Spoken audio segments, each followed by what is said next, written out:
تصلي على رسوله الكريم. أما بعد، فأعوذ بالله من الشيطان الرجيم. بسم الله الرحمن الرحيم.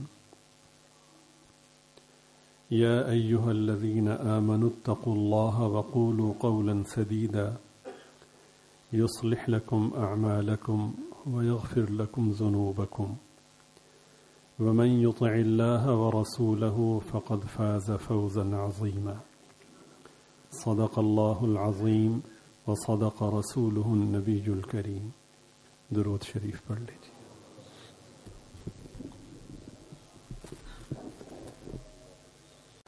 گزشتہ سے پیوستہ ہمارا موضوع چل رہا ہے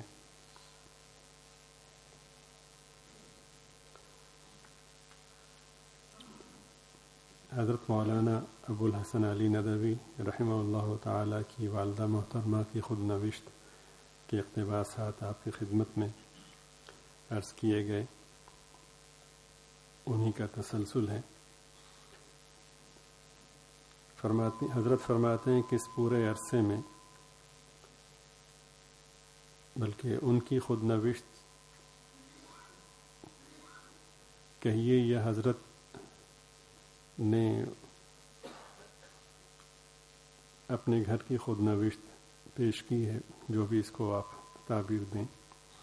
فرماتے ہیں کہ اس پورے عرصے میں جسمی زندگی اور خاندان میں بہت سے نشیب و فراز آئے، متعدد اولادیں ہوئیں، خوشیاں بھی اور پریشانیاں بھی پیش آئیں. ان کے معمولات یعنی والدہ محترمہ کے ان کے معمولات دعا کا شغف، قرآن مجید کا دور برابر قائم رہا. رمضان المبارک میں قرآن مجید کا دور اور بعض اوقات اس کا تراویح میں ختم کرنے کا سلسلہ بھی تھا.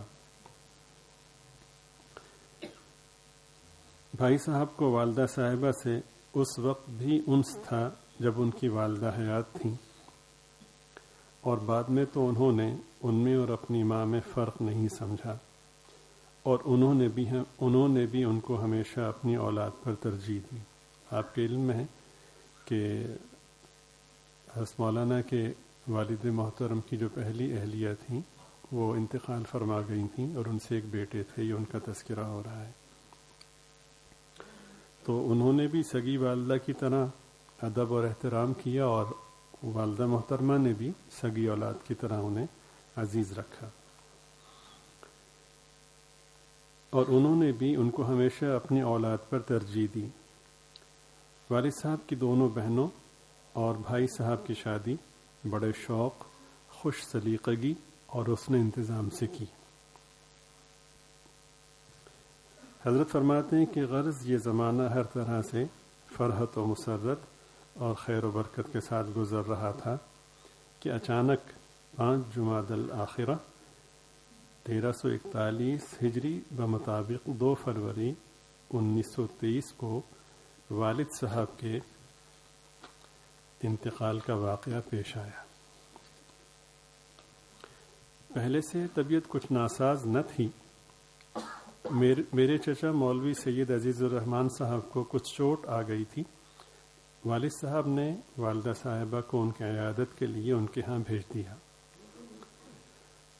والد صاحب نے مغرب کے بعد تک کام کیا، لوگوں سے ملاقاتیں کی، ندوہ کے کاغذات پر دستخط کیے. پھر اچانک مرض موت پیش آ گیا، اور گھنٹے 2 گھنٹے میں اپنے پیدا کرنے والے سے جا ملے. مجھے خوب یاد ہے، میری عمر اس وقت 9 سال کی تھی. جیسا کہ پہلے بتایا کہ والدہ صاحبہ وہ چچا کی عیادت کے لیے گئی ہوئی تھی. میں ہی والدہ صاحبہ کو لینے گیا. جب وہ تشریف لائیں اور ان کو واقعے کی اطلاع ہوئی تو وہ سجدے میں گر گئیں.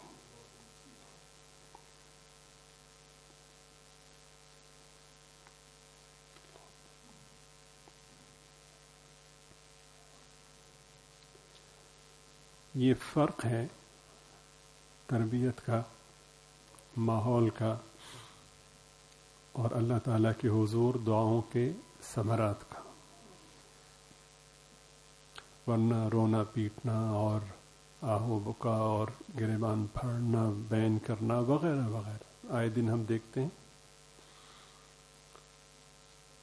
اور ان کو واقعہ کی اطلاع ہوئی تو وہ سجدے میں گر گئیں. جو ہونا تھا وہ ہو چکا تھا. حضرت فرماتے ہیں کہ خود ان کی زبان سے اس صدمے اور اس پر صبر و رضا کا حال سنیے. حضرت کی والدہ محترمہ فرماتی ہیں جب خدمت کی مدت ختم ہونے کو آئی تو اس مالک کے حقیقی نے میرے حق میں بہتر سمجھ کر قسمت کا بہانہ پیش کر دیا. قسمت نے حکم عزدی پا کر فوراً ہی فیصلہ کر دیا. میں اپنے مالک کے حقیقی کی رضا پر راضی ہو گئی. مگر یہ غم جدائی ایسا نہ تھا کہ برداشت کر لیتی. یہ بھی اس کی رحمت اور حکمت تھی جو مجھے اپنی خوشی پر راضی رکھا، ورنہ جو بھی حالت ہو جاتی کم تھی. ایسے مونس و رفیق کا یک بیک نظر سے غائب ہو جانا قیامت سے کم نہ تھا. میں نہیں کہہ سکتی کہ یہ دل پھر دل کی صورت میں کیوں کر رہ گیا. بس یہ کہنا چاہیے کہ یہ حکم میرے لیے ہلاکت و مصیبت نہیں تھا، بلکہ سراسر رحمت اور ذریعہ عنایت تھا کہ بجائے ہلاکت و بربادی کے مجھے اپنے سایہ رحمت میں لے لیا. یہ فرق ہے ماحول کا کہ مومن کی شان یہ ہے کہ نعمتوں کے نزول میں بھی اللہ تعالیٰ کی رحمت کو پیش نظر رکھے، اور خدا نہ خواستہ کوئی تکلیف یا کوئی حادثہ پیش آئے تو اس میں بھی اللہ تعالیٰ کی رحمت کو اور اللہ سے جو محبت ہے اس کو پیش نظر رکھے. شکوہ کرنا، گلہ کرنا یہ مومن کی شان نہیں ہے. لیکن ظاہر ہے کہ یہ صفات خود بخود نہیں پیدا ہوتی. دنیاوی ترقی کے لیے جو مطلوب صفات ہیں وہ بغیر محنت کے، بغیر ادارے سے منسلک ہوئے، بغیر سرمایہ وقت اور دیگر جو سرمایہ کی شکلیں ہیں انہیں صرف کیے بغیر وہ حاصل نہیں ہوتی. تو پھر اخروی صفات جو کہ حقیقی صفات ہیں وہ بغیر محنت اور ماحول کے کیسے حاصل ہو سکتی ہیں. بہرحال پہلے یا بعد میں تقدیم و تاخیر موضوع نہیں ہے. یہ حقائق تو ہیں اور ہم سب کو پیش آنے ہیں. جی، جب سب کو پیش آنے ہیں تو ان کے پیش آنے پر کرنا کیا چاہیے، یہ اس کی ایک مثال ہے. حضرت مولانا میں نے کہا کہ تقدیم ہو یا تاخیر، بعض اوقات ایسا ہوتا ہے، اللہ تعالیٰ آزمائش سے بچائیں، عافیت کا معاملہ فرمائیں. بعض اوقات ایسا ہوتا ہے کہ اولاد اپنے ماں باپ کے دکھ کو دیکھتی ہے اور بعض اوقات ماں باپ اپنی اولاد کے دکھ کو دیکھتے ہیں. لیکن نقطہ خاصہ یہ ہے، اہم نقطہ یہ ہے کہ اس موقع پر جو متاثرہ شخص ہے اس کا رد عمل کیا ہے. میں پھر عرض کروں گا کہ حادثہ اور مصیبت کو مانگنا یہ کسی طور پر دانش مندی نہیں ہے. شریعت مطہرہ اس کی کبھی بھی حوصلہ افزائی نہیں کرتی. چنانچہ حدیث پاک میں ہے کہ ایک صاحب دعا کر رہے تھے کہ اللہ مجھے صبر عطا فرما، تو نبی پاک صلی اللہ علیہ وسلم نے ناراضگی کا اظہار فرمایا کہ صبر مانگنے کا مطلب یہ ہے کہ پہلے مصیبت آئے. ظاہر ہے کہ صبر تو تبھی ہوگا نا. تو فرمایا کہ مصیبت مت مانگو، اللہ سے عافیت مانگو، یعنی مصیبت کی نوبت ہی نہ آئے. اور اگر مصیبت پھر بھی آ جائے تو پھر صبر کرو. اب ایک سوال پیدا ہوتا ہے کہ مصیبت کی نوبت نہ آئے عافیت مانگو، اس کا کیا مطلب ہے؟ تو اس کا یہ مطلب نہیں ہے کہ اگر ہم عافیت مانگیں گے اور مصیبت سے حفاظت مانگیں گے تو موت نہیں آئے گی. یہ کم فہمی ہے. آپ سنتے ہیں نا کم فہمی اور کشف، یہ کم فہمی. موت تو بہرحال آنی ہے، لیکن جو زندگی کے مختلف مراحل ہیں اگر ان کی ترتیب کے بعد آئے تو دکھ اور تکلیف خاصی کم ہو جاتی ہے. مثلا لڑکپن ہے، جوانی ہے، بڑھاپا ہے، تو پھر انسان یہ سمجھتا ہے کہ اب اگلا مرحلہ واپسی کا ہے. اور اگر اس سے ہٹ کے ہو تو ظاہر ہے کہ اس کی تکلیف ہوتی ہے، بہت تکلیف ہوتی ہے.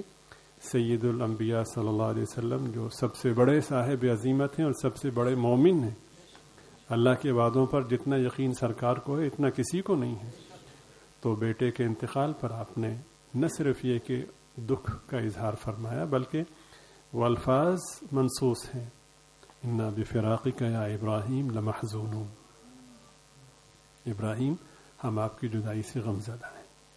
اور یہ بھی احسان ہے کہ آپ نے اس کا اظہار فرمایا، اس لیے کہ خدا نہ خواستہ کسی کو کوئی صدمہ پہنچے، حادثہ پہنچے تو تکلیف ایک فطری عمل ہے، فطری امر ہے.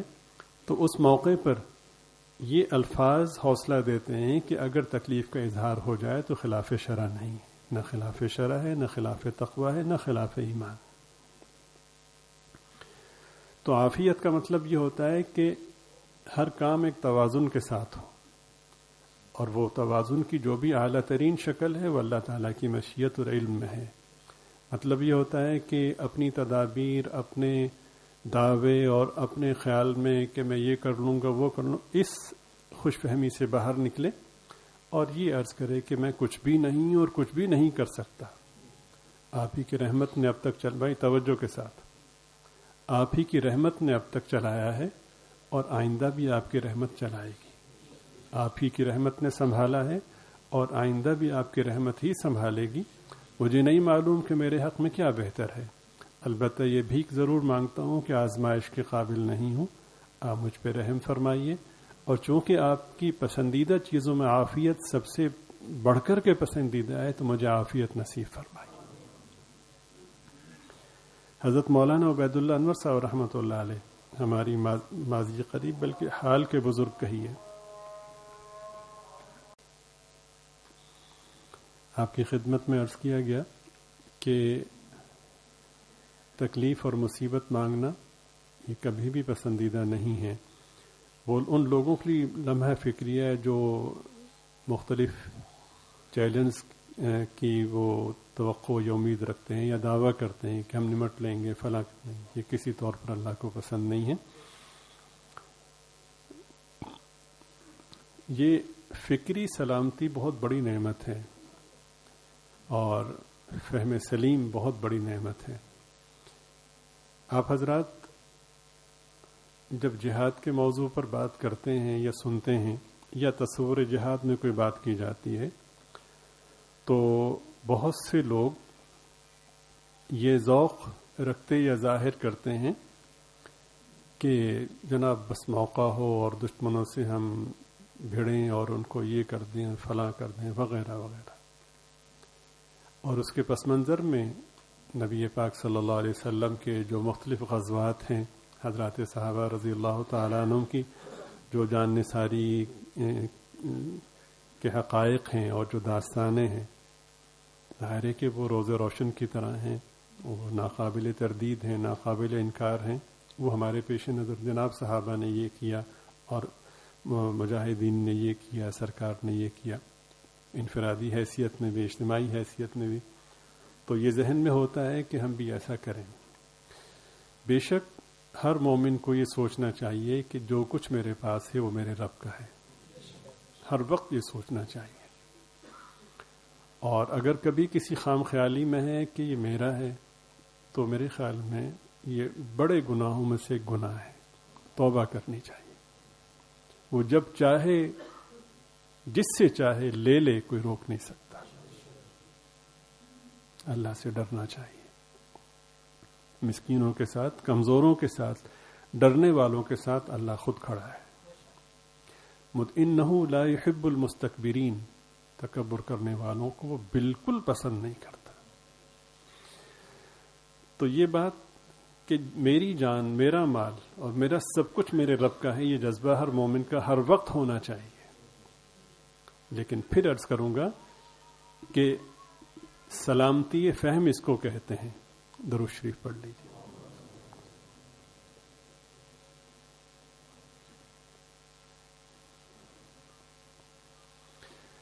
سلامتی فہم اس کو کہتے ہیں کہ ہمارے لیے ہمارا رب کیا پسند کرتا ہے، نبی پاک صلی اللہ علیہ وسلم ہمارے لیے کیا پسند فرماتے ہیں۔ چنانچہ حدیث شریف میں حضرت امام بخاری رحمۃ اللہ علیہ نے باقاعدہ ایک باب قائم کیا ہے، یہ باب ہے اس موضوع کے بیان میں کہ کبھی بھی جنگ کی تمنا مت کرو۔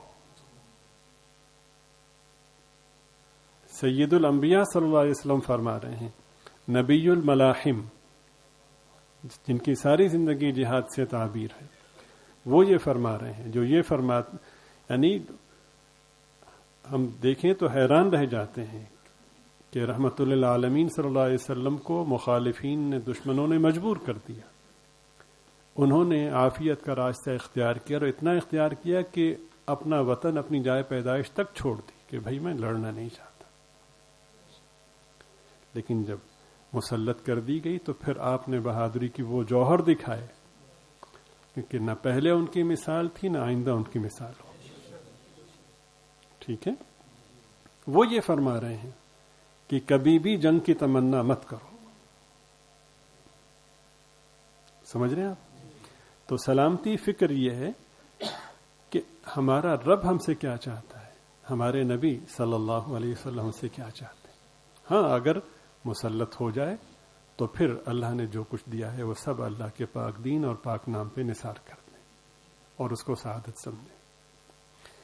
تو اسی طرح مصیبت مت مانگیے، ہمیشہ ڈرتے رہیے۔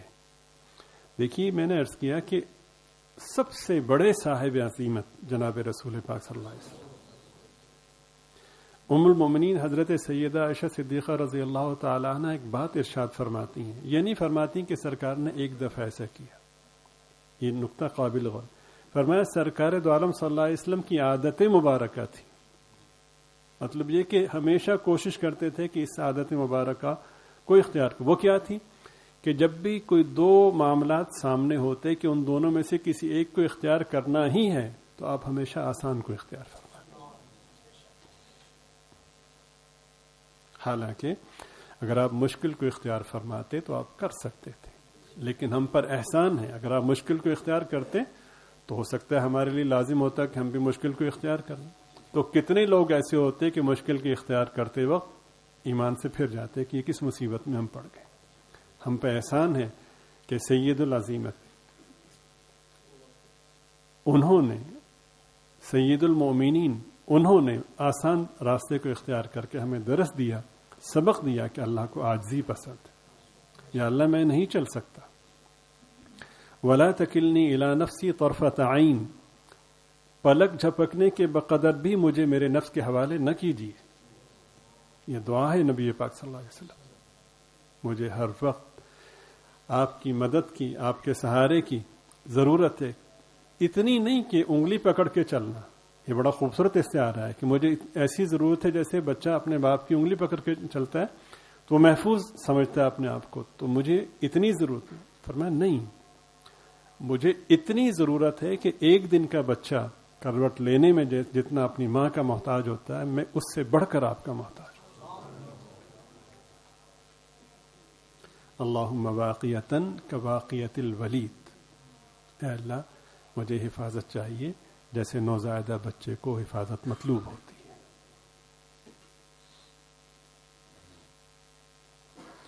دو حرف پڑھے نہیں، دو تسبیحیں پڑھی نہیں، ولی کامل اپنے آپ کو سمجھنے لگے، دعویٰ کرنے لگ گئے۔ ابھی ہم صلح کی مجلس میں بیٹھے ہوئے تھے تو وہاں ایک بات ہوئی، اس بات کا ایک حصہ میں عرض کرتا ہوں، کبھی موقع ہوا تو پھر تفصیل سے اس پہ کچھ گزارشات ہوں گی۔ وہ یہ تھی کہ یہ طے شدہ ہے کہ ہر شخص سے گناہ ہوتے ہیں، یہ کوئی جذباتی بات نہیں ہے۔ اگر کوئی اس خوش فہمی میں ہے کہ مجھ سے گناہ نہیں ہوتا تو اس سے بڑا مجرم کوئی نہیں ہے، یہ پکی بات ہے۔ صرف اللہ تعالیٰ نے انبیاء کو محفوظ فرمایا ہے، ان سے گناہ نہیں ہو سکتے۔ یہ عقیدے کا حصہ ہے کہ نہ انبیاء معصوم ہوتے ہیں، انبیاء کے علاوہ جتنے بھی لوگ ہیں ہر شخص سے گناہ ہوتا ہے، اور ایک نہیں بے شمار ہوتے ہیں۔ البتہ حضرات صحابہ رضی اللہ تعالیٰ عنہ کے بارے میں عقیدہ رکھنا ضروری ہے کہ وہ مغفور اور محفوظ ہیں، یہ بات ذہن میں۔ باقی لوگوں کے حوالے سے یہ ہے کہ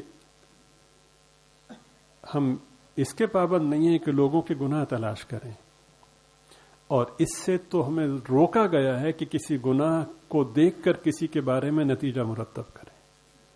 کسی شخص کی کوتاہی اور گناہ کو دیکھ کر اس کے بارے میں نتیجہ قائم کرنا بذات خود بدترین گناہ ہے. آپ سمجھ رہے ہیں؟ فرض کریں کہ ایک آدمی اپنی زندگی کو، بھائی یہ ان لوگوں کے لیے ہے جو متقی ہیں، میں جن کی جوتیوں کی خاک بھی نہیں ہوں، ان لوگوں کی بات کر رہا ہوں جو متقی ہیں، جو باقاعدہ باضابطہ اپنی پوری 24 گھنٹے کی زندگی کو بیان کریں تو یوں بیان کر سکتے ہیں کہ صبح میں اٹھا تو تہجد سے میں نے اپنے بیداری کا آغاز کیا، تہجد کے نوافل پڑھے، تلاوت کی، اپنے ذکر اذکار پورے کیے، جلدی اٹھ گیا تھا، صلاۃ التسبیح بھی پڑھ لی، پھر فجر کا وقت ہوا، فجر کی سنتیں پڑھیں، اعمال مسنونہ کا اہتمام کیا، فجر کی نماز پڑھی، جو اوراد مسنونہ تھے ان کو پورا کیا، پھر اشراق پڑھی، اور اس کے بعد پھر میں اپنے کسی رزق حلال کے حصول کے حوالے سے مشغول ہو گیا. پھر میں نے چاشت پڑھی، پھر اس کے بعد ظہر کی نماز پڑھی، پہلے 4 سنتیں پڑھیں، پھر 4 فرض، پھر 2 سنتیں، پھر 2 نفل، پھر عصر سے پہلے 4 سنتیں اور پھر عصر پڑھی، پھر مغرب اور مغرب کے بعد 2 سنتیں، پھر اوابین بھی پڑھے، پھر عشاء کی نماز پڑھی، اور عشاء کی پوری نماز یعنی پہلے 4 سنتیں، پھر 2 سنتیں، پھر 3 وتر اور 2 نفل، یہ سب پڑھے. اور اس دوران میں نے دیگر اعمال صالحہ کو اختیار کیا، اور الحمدللہ پورے دن میں میری کوئی ایسی گناہ کبیرہ کی کیفیت مجھے یاد نہیں کہ ہوئی. نہ میں نے کوئی گانا سنا، نہ میں نے کوئی گالی دی، اور نہ میں نے کوئی بد نظری کی، وغیرہ وغیرہ. یہ پوری یادداشت اس نے مرتب کی. اس کا پورا مہینہ گزرا، 12 مہینے گزرے، سال گزرے. ٹھیک ایسے ہی ہے. پھر اس کے ساتھ ساتھ اضافی خوبیاں کیا ہیں کہ مجھے پتہ چلا کہ فلاں جگہ پہ کچھ لوگ ہیں جن کو بھوک درپیش ہے، تو ان کی خدمت کا اللہ نے مجھے موقع دیا. یہ نہیں کہا کہ میں نے خرچ کیا، یہ نقطہ سمجھیں کہ میں نے فلاں کو دیا، یہ بالکل یوں سمجھے 2 دھاری تلوار پہ لا کے کھڑا کر دیا ہے. کبھی بھئی اللہ نے مجھے موقع دیا، اللہ قبول فرما لے. اور یہ ڈرنا قرآن کریم سے ثابت ہے، والذین یؤتون ما آتوا وقلوبہم وجلۃ. وہ لوگ کہ جو اللہ کے دیے ہوئے میں سے خرچ کرتے ہیں، دل ان کے لرز رہے ہوتے ہیں، انہم الی ربہم راجعون، کہ بھئی اللہ کے سامنے جانا ہے، منہ دکھانا. تو یہ پھر ایک جگہ خرچ کیا، دوسری جگہ خرچ کیا، پھر واز بھی کیا، ذکر اذکار بھی کروائے، پیر طریقت جو بھی ہے سب کچھ ہوا. ایک طرف یہ ہے، اور ایک طرف وہ شخص ہے کہ جس کی بیداری کا آغاز گناہ سے ہوا. ایک گناہ کیا، دوسرا کیا، تیسرا کیا، چوتھا کیا، بے شمار کیا. اب ظاہر دونوں انتہائیں ہیں. یہ نیکی کی اعلیٰ درجے کی شکل اور صورت ہے جو مطلوب ہے، اس لیے کہ نیکی اس کو کہتے ہیں کہ اس وقت ہمارا رب ہم سے کیا چاہتا ہے. ٹھیک ہے، تو یہ اعلیٰ درجے کا نیک اور متقی ہے. ولی اسی کو کہتے ہیں نا، میری بات سمجھ رہے ہیں. اور دوسری طرف وہ شخص ہے کہ بس کفر سے بچائے، باقی سارے گناہ کی. اب ہم دوبارہ اس بنیاد کی طرف آتے ہیں کہ حدیث شریف میں ہے کہ کل بنی آدم خطاؤن، تم میں سے کا لفظ نہیں فرمایا. حضرت آدم علیہ السلام کی اولاد کا ہر فرد گناہ گار ہے. یہ نبی پاک صلی اللہ علیہ وسلم کا فرمان. سمجھ گئے؟ اب یہاں پہ ایک سوال پیدا ہوتا ہے کہ یہ شخص پھر جھوٹ بول رہا ہے جس نے صبح سے لے کے شام تک یہ نیکیاں کی؟ بالکل نہیں، جھوٹ نہیں بول رہا. یہ دنیا کا سب سے نیک شخص، دوسری طرف دنیا کا سب سے برا شخص. اس نیک شخص کے ذہن میں اگر یہ بات آ گئی کہ میں نیک ہوں، یہ دنیا کے سب سے برے شخص سے 100 گنا زیادہ برا بن جائے گا. بس یہ سمجھنا ہے. ہم خانقاہ میں جاتے ہیں، ہم ذکر کرتے ہیں، ہم تبلیغ میں جاتے ہیں، ہم جہاد میں جاتے ہیں، ہم پڑھتے ہیں، خطبہ دیتے ہیں، تقریر کرتے ہیں، فلاں کرتے ہیں، اور یہ فاسق و فاجر ہے، داڑھی منڈا ہے، پینٹ شرٹ پہننے والا ہے، شرابی کبابی زانی. یہ احساس آیا نہیں، اور اس کے دل میں یہ احساس آیا کہ یا اللہ میں تیرا گناہ گار بندہ ہوں. اس کی بلندی ہم کسی پیمانے پہ جانچ نہیں سکتے، اور اس متقی کا احساس پارسائی کتنا نیچے گرا دیتا ہے کہ ہم اس پستی کو کسی پیمانے پہ نہیں جان سکتے. بس یہ نقطہ سمجھنا ہے، خدا کرے کہ سمجھ میں آ جائے. یہ ہر بدھ کی گفتگو اور دیگر صلحاء کی مجلسیں وغیرہ، یہ ساری کی ساری اسی نقطے کو کھوجنے کے لیے ہیں. آپ سمجھ رہے ہیں؟ خدا کرے کہ سمجھ جائیں. اللہ تعالیٰ آپ کی برکت سے مجھے بھی سمجھا دے.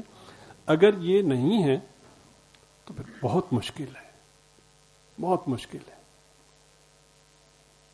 جو اپنے آپ کو گراتا ہے اللہ اس کو سنبھالتا ہے. یہ پتہ ہے کس کا ترجمہ ہے؟ من تواضع للہ رفعہ اللہ. جو اللہ کے لیے اپنے آپ کو گراتا ہے اللہ اس کو سنبھالتا ہے، اور پھر جتنا اللہ بلند ہے اس بلندی پہ اللہ سنبھالتا ہے.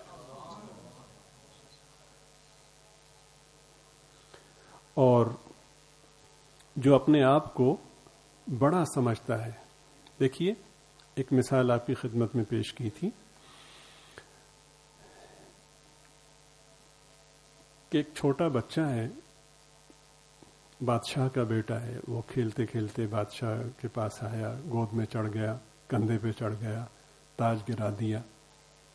تو اس کا یہ عمل، یہ جو مختلف افعال ہیں، کوئی بھی قابل گرفت نہیں ہے. ایک بھی عمل قابل گرفت نہیں ہے، اس لیے کہ یقین ہے کہ اس نے جو کچھ کیا ہے محبت میں کیا ہے. یہ کہ اس کو شعور نہیں ہے. لیکن 50 سال سے وفادار ایک وزیر، جس نے مختلف مواقع میں بادشاہ کی جان بھی بچائی اور ملک کو فائدے بھی پہنچائے، اور وہ اتنا معتمد ہے کہ کوئی بات بادشاہ نہ مانے تو لوگ اس کو ذریعے کے طور پہ اختیار کرتے ہیں کہ آپ ہماری سفارش کر دیں، اور بادشاہ اس کا دل ہی دل میں اتنا ممنون اپنے آپ کو سمجھتا ہے کہ اس کے کہنے پر، جو وہ بادشاہ نے انکار کر دیا تھا، اس کے کہنے پہ بادشاہ مان جاتا ہے. 50 سالہ خدمات ہیں، اعتماد ہے، بھروسہ ہے. بادشاہ کہتا ہے مجھے اپنی اولاد پہ اتنا بھروسہ نہیں جتنا اس پہ. ایک دن وہ بھرے دربار میں جا کر کے بادشاہ کا گریبان پکڑ کے کھینچے. کیا یہ قابل معافی ہوگا؟ بولیے. یا بادشاہ کا تاج گرا دے، قابل معافی ہوگا؟ وہ 50 سالہ خدمات اس کو بچا سکیں گی؟ آپ اچھی طرح میں سمجھ رہے ہیں؟ جب کوئی شخص اپنے اندر برتری کا احساس پیدا کرتا ہے کہ میں یہ ہوں، تو حدیث شریف میں ہے، اللہ پاک فرماتے ہیں کہ کبریائی میری چادر ہے. وہ اللہ کی چادر کو کھینچنے کی کوشش کرتا ہے. سمجھ رہے ہیں آپ؟ پھر چاہے کوئی عالم ہو، مفتی ہو، قاری ہو، حافظ ہو، مبلغ ہو، مجاہد ہو، شیخ طریقت ہو، اس کی 1000 خدمات ہوں، تو وہ یوں سمجھیں کہ وہ آدمی باغی ہے. جو آدمی یہ سوچ رکھے کہ میں بادشاہت میں شریک ہونا چاہتا ہوں، اس کے لیے معافی ہے؟ تو کبریائی میں شریک ہونا چاہتا ہے. تو حدیث شریف میں ہیں، الفاظ ہیں، عموماً احادیث مبارکہ میں ایسے الفاظ نہیں ہوتے، لیکن اللہ تعالیٰ کی ناراضگی کا اندازہ اس سے کیجیے کہ جو شخص اپنے آپ کو برتر سمجھتا ہے، اللہ تعالیٰ اس کو اتنا ذلیل کرتے ہیں جیسے کتا اور سور ذلیل ہو جاتا ہے.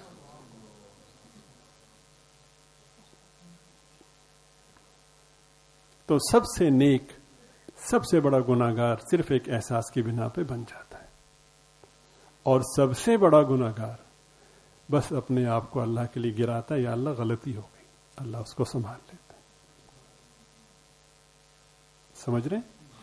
تو بہرحال یہ بات یہاں سے چلی تھی کہ ہمیں یہ دیکھنا ہے کہ ہمارا رب ہم سے کیا چاہتا ہے. کبھی اپنے آپ کو بڑا نہ سمجھیں، کبھی اپنے آپ کو یہ نہ سمجھیں کہ میں اس چیلنج کا مقابلہ کر سکتا ہوں. نہیں، یا اللہ تو معاف فرما. اگر مصیبت آ جائے تو پھر صبر کیجیے. اللہ تعالی ہم سب کی حفاظت فرمائے، پوری امت مسلمہ، پوری انسانیت کی حفاظت فرمائے. حضرت مولانا عبید اللہ انور صاحب رحمۃ اللہ علیہ درس قرآن دیا کرتے تھے، اور یہ بہت ہی پاکیزہ سلسلہ ہے.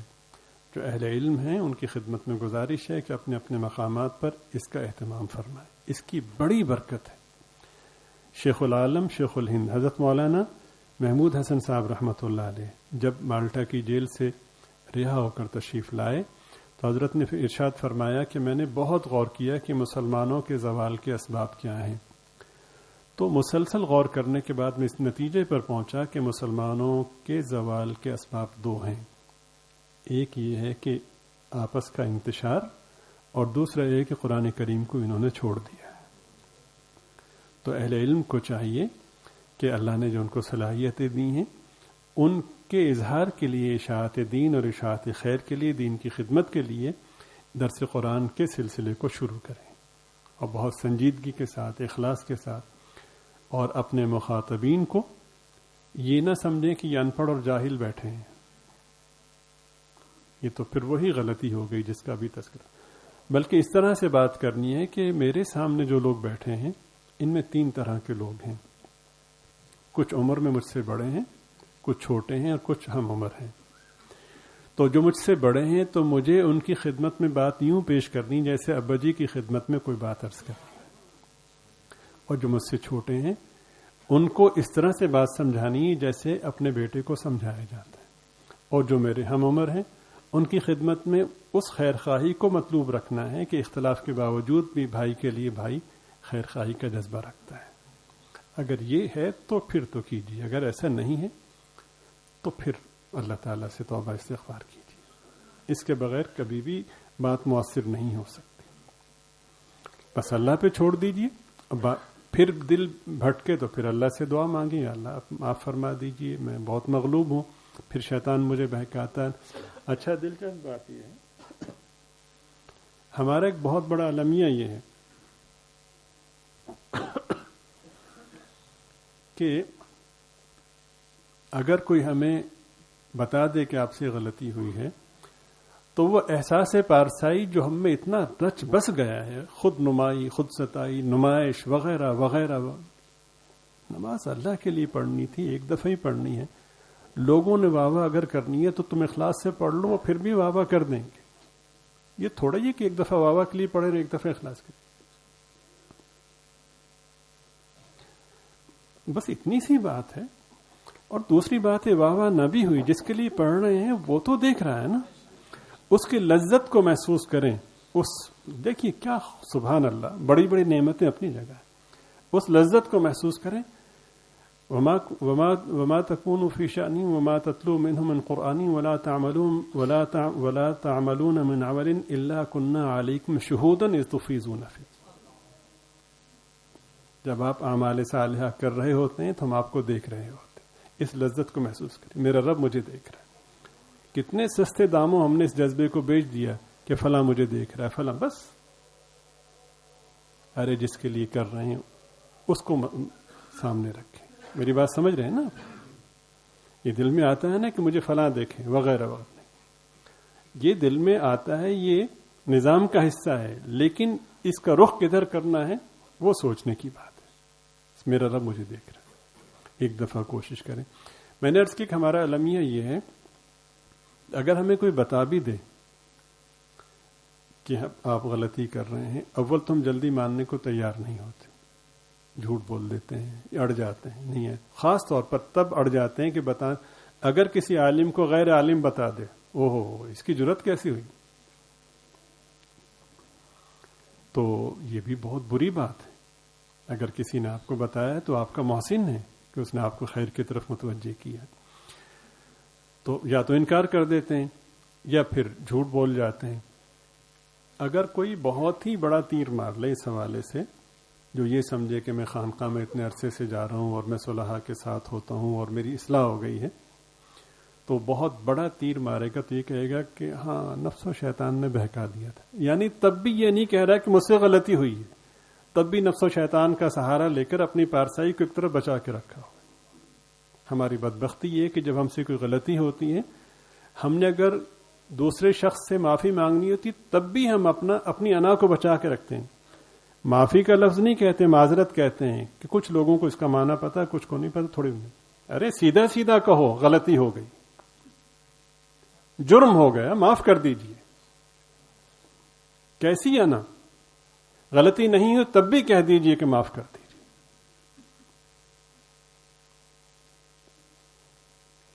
یہ وہ حقائق ہیں. خاص طور پر اگر غلطی گھر میں ہو جائے, بیوی کو تھپڑ مار دیا, پھر تو جناب وہاں پہ معذرت کرنا تو انسانیت کی موت سمجھتے ہیں. ٹھیک ہے, آپ سمجھیے اس تھپڑ کے بدلے میں قیامت کے دن 70,000 نمازیں دینی پڑیں گی. گالی دینا تو یہ تو ہم مردانگی سمجھتے ہیں. 100 دلائل بیان کرتے ہیں, جناب گھر کے نظام کو چلانا ہوتا ہے. میری سری نو کہہ رہی, پھر میں نے کوٹی ڈکن سوں, اور پھر آگے جو ہوگا وہ سمجھ رہے ہیں نا آپ. تو یہ تو ناممکن ہے. وہاں عالم غیر عالم سب برابر ہیں. حالانکہ کوئی چھوٹا ہوتا نہیں. معاشرے میں جو چھوٹے طبقات سمجھے جاتے ہیں وہ بھی وہاں پہ چودھری ہوتے ہیں. گھر والوں سے معافی مانگے, کیوں؟ وہ خدا کی مخلوق نہیں ہے؟ تیرے ایمان کی حفاظت کا ذریعہ نہیں ہے؟ جی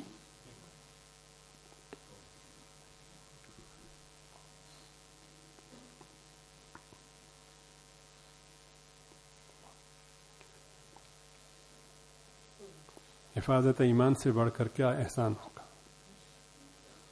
اس سے زیادہ میں نہیں کہہ سکتا. یہ آپ نے کیسے طے کر لیا کہ وہ گھٹیا ہے؟ تو خدا کے نظام کا حصہ ہے کہ انہوں نے تابع بنائے.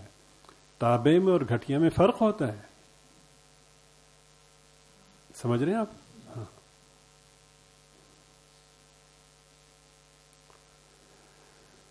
درود شریف پڑھ لیجیے.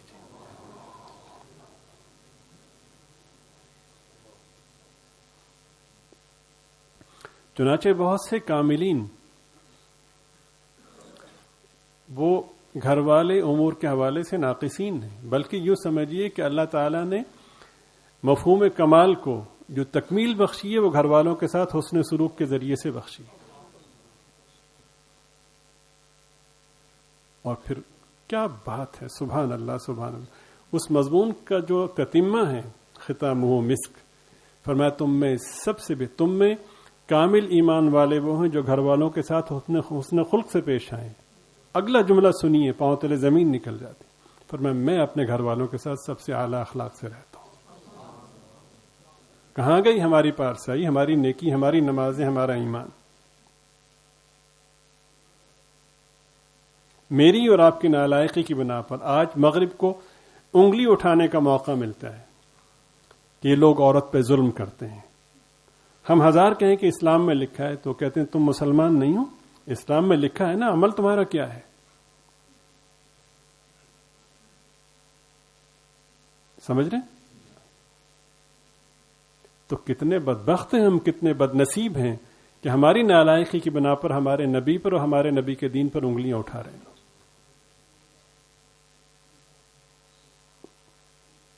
انا للہ و انا الیہ راجعون.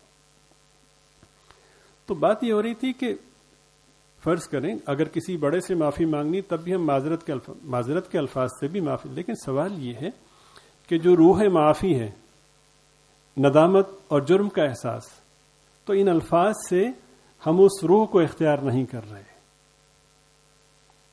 کیا جب کسی خاکروب کو گالی دی تھی تو اس کو ذلیل سمجھ کے نہیں دی تھی؟ بیوی کو جب گالی دی تو ذلیل سمجھ کے نہیں دی؟ تو بھائی کم از کم اتنی برابری پر تو لائیں معافی کی صورت میں اپنے آپ کو.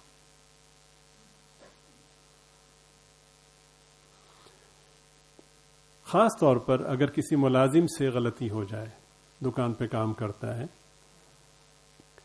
ایک زمیندار کے ہاں جو کام کرنے والے ہیں, تو وہ تو سمجھتا ہے کہ ان سے معافی میں مانگوں.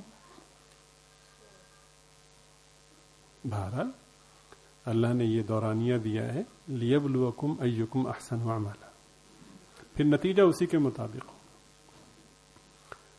یہاں شرمندہ ہو جائیں تو پکی بات ہے کہ آخرت کی شرمندگی سے بچت ہو جائے گی. اور اگر یہاں اپنے آپ کو اونچا رکھا تو پھر قرآن پاک میں کمر تختہ ہو جائے گی, پھر مشکل ہو جائے گا, بہت مشکل ہوگا. تو ملازم تو ہر وقت اللہ کی یاد کے حصول کا ذریعہ ہے، بندے کو بتاتا ہے کہ تم یہ ہو سکتے تھے، اللہ نے تمہیں مالک بنایا ہے. ہر وقت اپنے رب کو یاد کیا، یہ میرا معاون ہے، میرا ڈرائیور. ملازم کہنا بھی اس کی توہین، معاون کہیے. آپ اکیلے ہوتے تو دکان کو سنبھال سکتے تھے، گاڑی چلا سکتے تھے، وہ آپ کا ہاتھ بٹا رہا ہے. تو ہر وقت اس کے ذریعے سے رب یاد آنا چاہیے کہ وہ مجھے اس کی جگہ بٹھا سکتا تھا، اس کو میرا باس اور آفیسر بنا سکتا تھا. ہر وقت ڈرتا رہے. اور صرف یہ زبانی جمع خرچ نہیں ہے. دیکھیے آپ کی خدمت میں اس سے قبل بھی یہ تمہید عرض کی گئی تھی کہ جب انسان کا دنیا سے رخصت ہونے کا وقت ہوتا ہے اور اس کو پتہ چل جائے کہ بس اب چند لمحات ہیں، تو اس موقع پر اس کے خیال میں جو اہم ترین چند ایک چیزیں انگلیوں پہ گنی جا سکتی وہ بتایا کہ دیکھو بھائی، دیکھنا فلاں جگہ وہ کچھ پیسے رکھے ہوئے ہیں اور فلاں سے اتنے پیسے لینے تھے، اور جو فلاں زمین ہے وہ بھی میری، اس کے کاغذات فلاں کے پاس.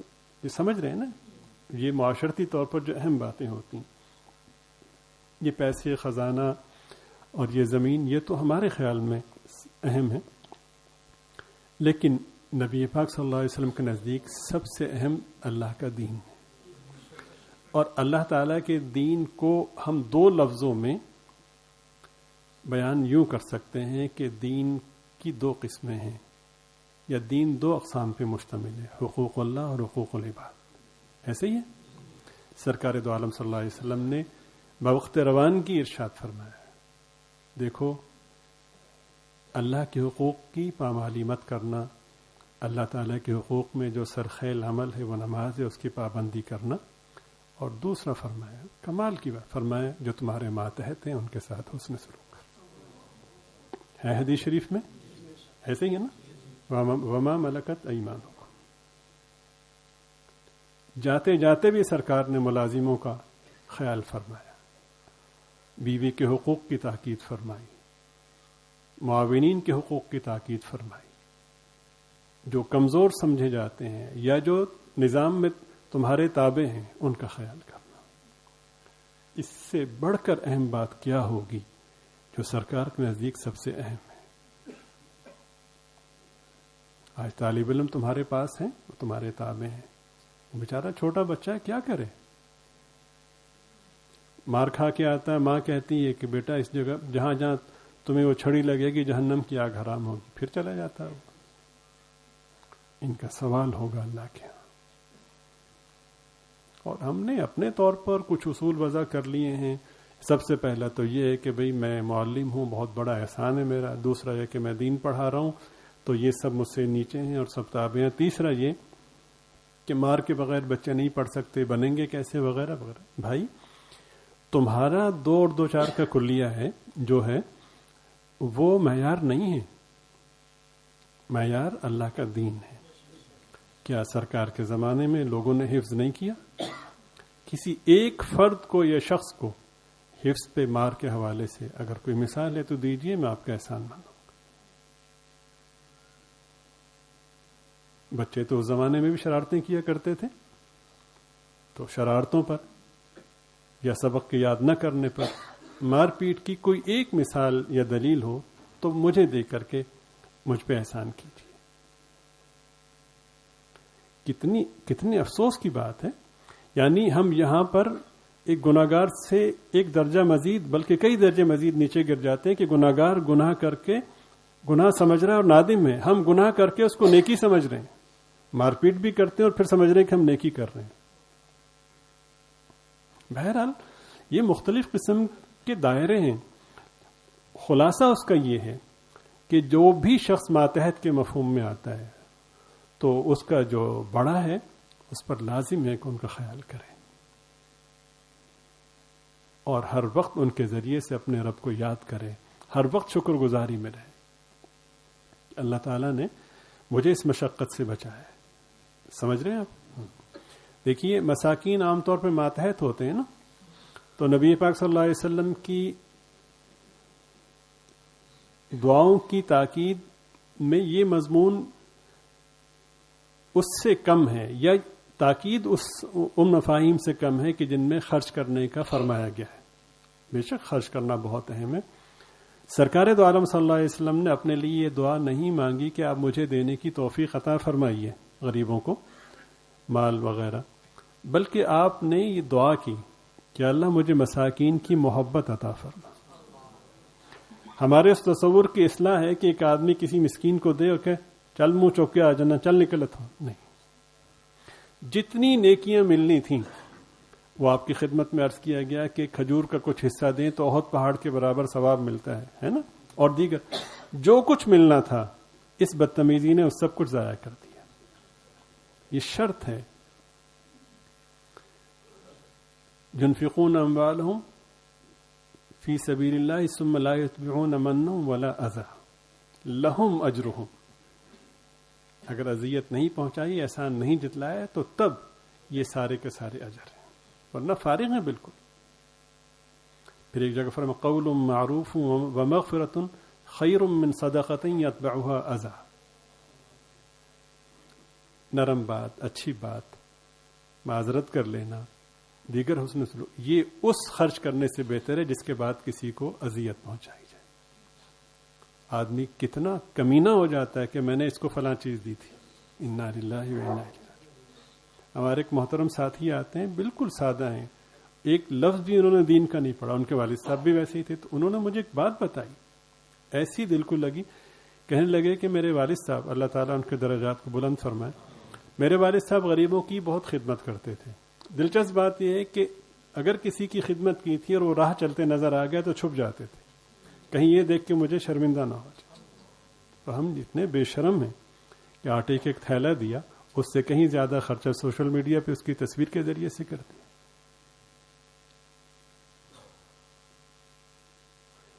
اس کی خدمت کرنے کے بعد آدمی مزید محتاط ہو جاتا ہے۔ اس سے پہلے میں سے کوئی کام کہہ دیا کرتا تھا، اب تو میرے لیے اس کی بھی گنجائش نہیں، اس لیے اب میں نے یہ کام کہا تو کہیں اس کے دل میں یہ بات نہ آ جائے کہ اس لیے کہہ رہا ہے کہ میری خدمت کی تھی، میری مدد کی تھی۔ کیا فطرت کی ان باتوں کو ہم نہیں سمجھتے؟ ذرا اپنے آپ کو کمزور کی جگہ رکھ کر کے سوچئے کہ کوئی ہمیں ہماری ضرورت کے موقع پہ دے اور بعد میں احسان جتلائے تو کتنی تکلیف ہوتی ہے۔ بلکہ بعض اہل علم تو فرماتے ہیں کہ جتنا کسی شخص نے کسی کی خدمت کی تو جتنا وہ شخص شکر گزار ہے نا، جب تک دینے والا اس سے بڑھ کے شکر گزار اس کا نہیں ہوگا تو پھر نتائج مرتب نہیں ہوں گے۔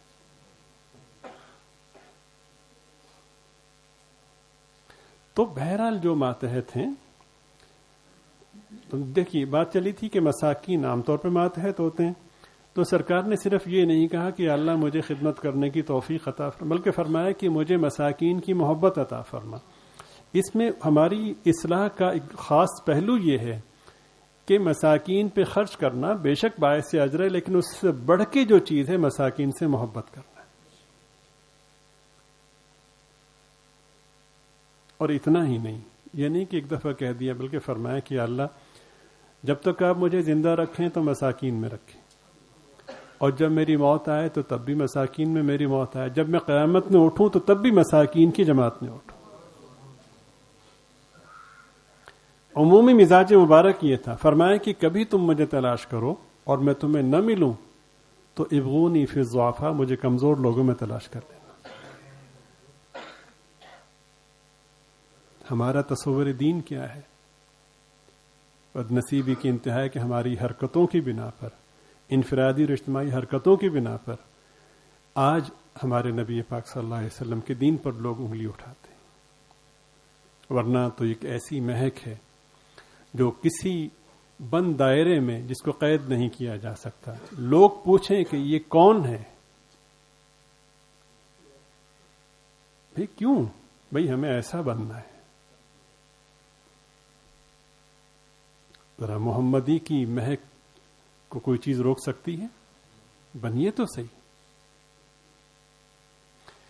تو حضرت مولانا عبید اللہ انور صاحب رحمۃ اللہ علیہ درس دیا کرتے تھے، تو حسب معمول درس کے لیے تشریف لائے، جو سامعین و حاضرین تھے وہ بھی شریک ہوئے، درس مکمل ہوا۔ اس کے بعد پتہ چلا کہ رات حضرت کے بیٹے کا انتقال ہو گیا تھا، اس کی تجہیز و تکفین وغیرہ سب کچھ ہوئی، لیکن درس کا ناغہ نہیں ہوا، کوئی واویلا نہیں ہوا. درس کے بعد فرمایا کہ اب جنازہ ہوگا. خزاں ہو کے بہار لا الہ الا اللہ. اللہ تعالیٰ آپ کی برکت سے مجھے بھی یہ پاکیزہ مفاہیم سمجھنے اور اخلاص کے ساتھ عمل کی توفیق عطا فرمائے. اللہ تعالیٰ ہر طرح کی آزمائشوں سے محفوظ فرمائے، عافیت نصیب فرمائے اور ایمان پر باقی رکھے، ایمان کی سلامتی نصیب فرمائے. جو پسندیدہ اعمال ہیں، پسندیدہ افکار ہیں، ہم کہاں حاصل کر سکتے ہیں؟ اللہ سے بھیک مانگتے ہیں کہ اللہ تعالیٰ ہم سب کو نصیب فرمائے. دیکھیے آپ نے بڑا خوبصورت واقعہ جو بہت ہی مختصر لیکن بڑا پاکیزہ ہے، اس میں بہت کچھ ہے کہ پوچھا گیا حضرت اقدس حضرت رائے پوری نور اللہ مرقدہ کے بارے میں، تو ان صاحب نے آ کر حضرت سے پوچھا کہ حضرت بعض لوگ یہ کہتے ہیں کہ بعض اللہ والے ایسے ہیں کہ ان کے پاس کوئی ہدیہ لے کر آئے تو وہ بہت جانچ پڑتال کرتے ہیں، بھائی معلوم کرو اس کا کام کیا ہے، اگر پتہ چل جائے کہ رزق حلال ہے تو پھر اچھا بھائی یہ پتہ کرو کیوں دے رہا ہے، کوئی سیاسی مفاد تو مقصود نہیں، کوئی اور تو مقصود نہیں، وغیرہ وغیرہ، پھر جا کر کے لیتے ہیں. آپ کے پاس جو بھی ہدیہ لے کر آئے تو آپ قبول کر لیتے ہیں، آپ چیک نہیں کرتے. حضرت نے بڑے ادب سے کہا، جیسے اپنی بہت ہی یوں سب بے بسی کا، بھائی ہم نے مالک سے کہا ہے کہ چیک کر کے بھیجا کر، بس اس کے نثار ہو جائیں کہ یا اللہ ہم کچھ بھی کرنا چاہیں کر نہیں سکتے، ہر قدم بدی کی طرف اٹھتا ہے.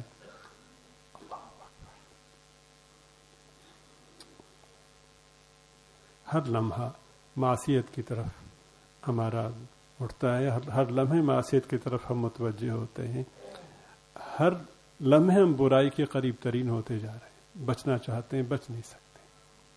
اللہم واقعتاً کواقعۃ الولید، آپ ہی مدد فرمائیں. تو کوشش کریں، اگر غلطی ہو تو سب سے پہلے ندامت ہو اور پھر اس کی پرواہ نہ کریں کہ لوگ کیا کہیں گے. دیکھیے وہ پچھلی نشست میں تھا نا کہ وہ ایک واقعہ بیان کیا تھا کہ جس میں مالک نے کہا بھئی وہ جو کام مجھ سے ہو سکتے تھے میں نے وہ کر دیا، یہ بخشش والا کام مجھ سے نہیں ہو سکتا، میرے اختیار میں نہیں. تو اللہ پاک نے پھر فرمایا کہ کیا سمجھتے ہو جو تمہارے اختیار میں تھا تم نے کر لیا، جو ہمارے اختیار میں وہ ہم نہیں کریں گے، جاؤ ہم نے سب کی بخشش کر دی.